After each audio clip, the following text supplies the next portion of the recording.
What's up, folks? It's your boy Bob Hollywood back with another exciting review. Today's review is going to be of the Star Wars Black Series Cassian Andor. It is from the movie Rogue One, a Star Wars story, aka the best Star Wars film.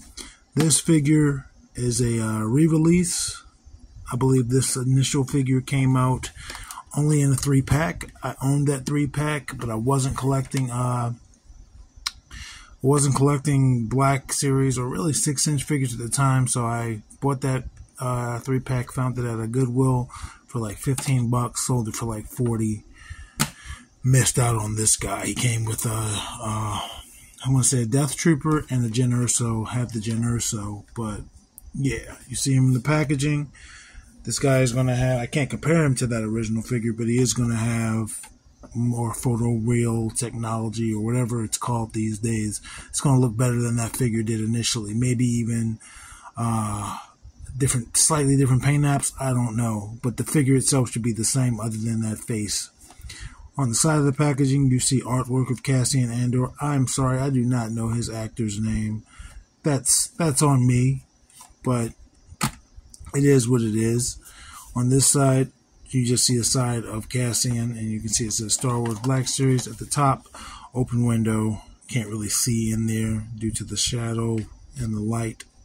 I can see his head.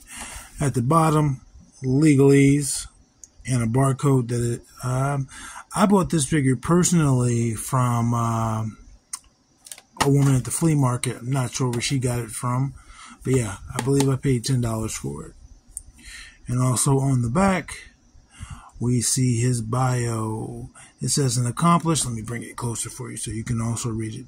An accomplished Alliance intelligence officer with combat field experience. Captain Cassian Andor commands respect from his rebel troops with his ability to keep a cool head under fire and complete his missions with minimal resources. And again, more legalese, and it's number 2 in the series. Again, Rogue One's my favorite Star Wars movie. Be right back when we bust him out of his plastic prison.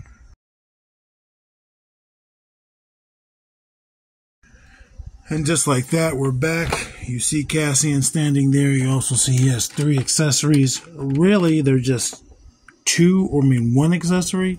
He has this blaster. And this is like a darker gray with silver accents. You can see there's details there on the handle throughout the pistol, but it does not have any paint or anything on those details. Wasn't sure if that came out or not, but the reason why I say it's just 1 accessory is because these 2, which are the same colors, go on that pistol.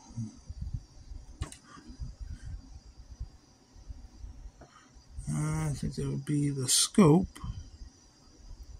It's locked in there. And then that is the stock. So it goes from a pistol to a rifle. And again, I didn't pay too much attention to how he had his weapons. I'm not sure if that's accurate. And I should, since I've seen Rogue One a bunch of times, or if they just figured, hey, this might be a cheaper alternative to building 2 weapons. Either way, that's him holding it. Having single jointed elbows, which we'll get to eventually, makes it a little bit more difficult for him to hold it with both hands, but there he is holding it. On the cover of Hollyworld magazine. But yeah, it's all just the 1 color, or the 2 colors, the darker gray, almost like a gunmetal. It's just not shiny, it's very clearly plastic, and then silver accents. I don't see any other color throughout, just those 2 throughout it. But I like it. It looks good, and it holsters as the pistol right into his holster. That's how things holster. They holster into holsters.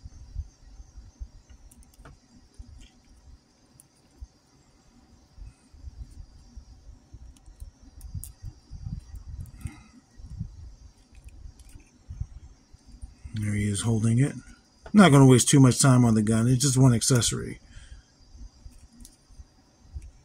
I do think I like it better as a rifle, but again, it holsters as the pistol. Let's take a look at Mr. Andor, who has his own TV show, and I'm pretty sure there's probably a newer figure specifically for the show. But here he is. Diego Luna just came to me. I'm sorry. Diego Luna. And I think the face looks good. I normally would do this in the review section, but I'm going to just bring in the other Cassian I have, which was fine for its time. The original figure of this and this came out around the same time, and that's when the movie was released or before. But you can see just the difference. Like, this was good enough back then in what, 2018, 17, but they did a better job. They decided to re-release the Rogue One figures, also including a bunch of characters we never got. And then again, he also has his own show now I have not watched. Star Wars is dead to me. I just haven't cared.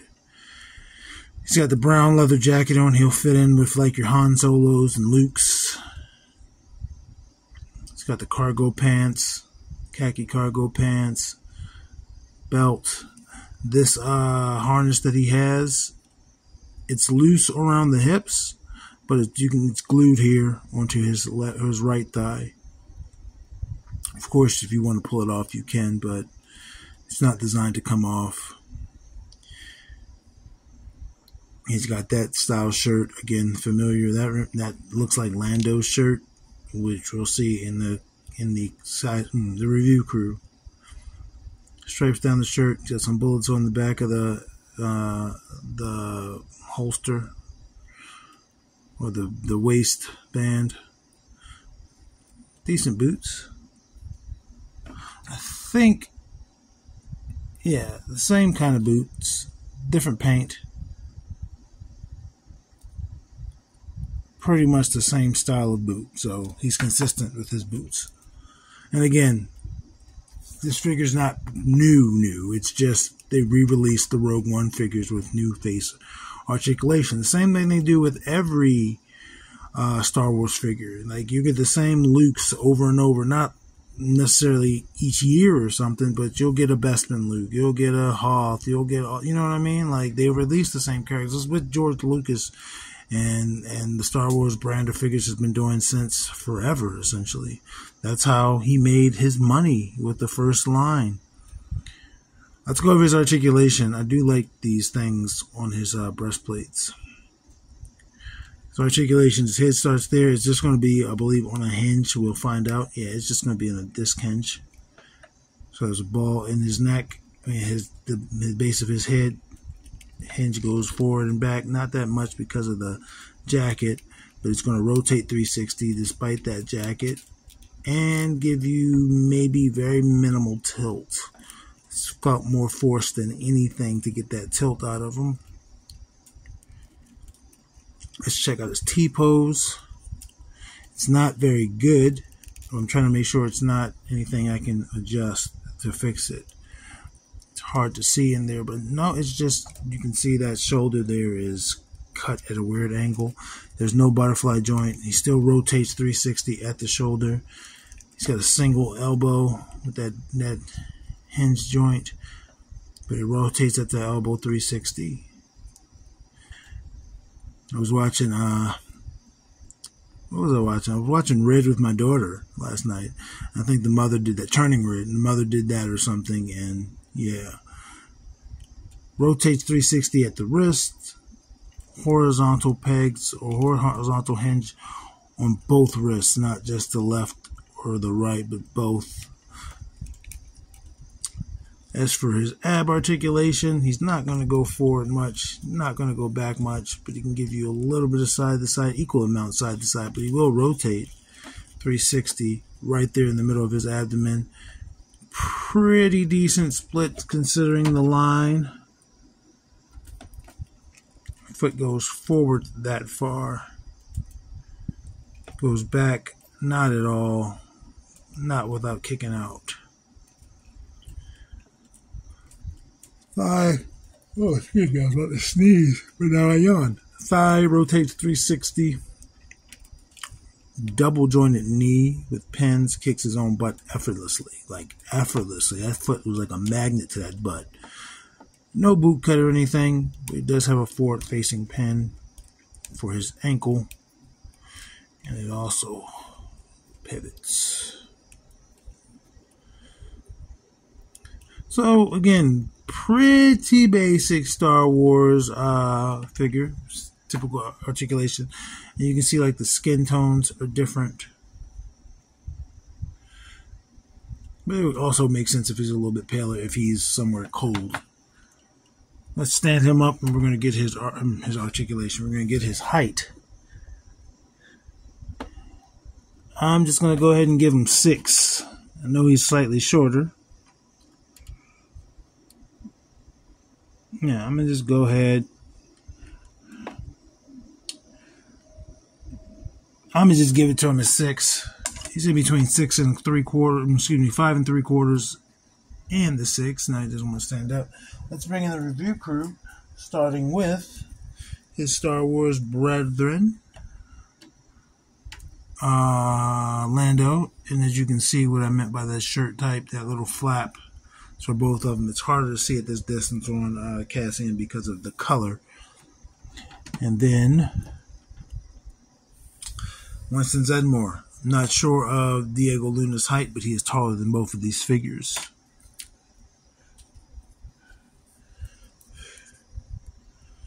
Let's bring in Andor.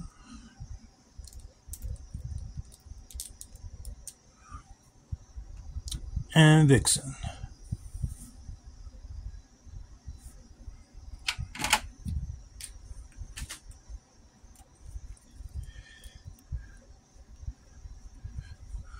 Devin and John Jones. And he's been shorter than everybody so far, except for Winston and Lando. Eric Killmonger and Lucio. He's in between those two. Lucio's hair gives him a little bit more height, but his head is lower. And for our final members of the review crew, the tallest of this bunch. I could have made that rhyme, but I didn't. I effed up. Another video. It's going to be Roadblock and Titus O'Neil. He's barely coming past Roadblock's shoulder, just coming to Titus's shoulder. Go watch this show solo or Disney Plus, I guess. Action figures speak louder than words.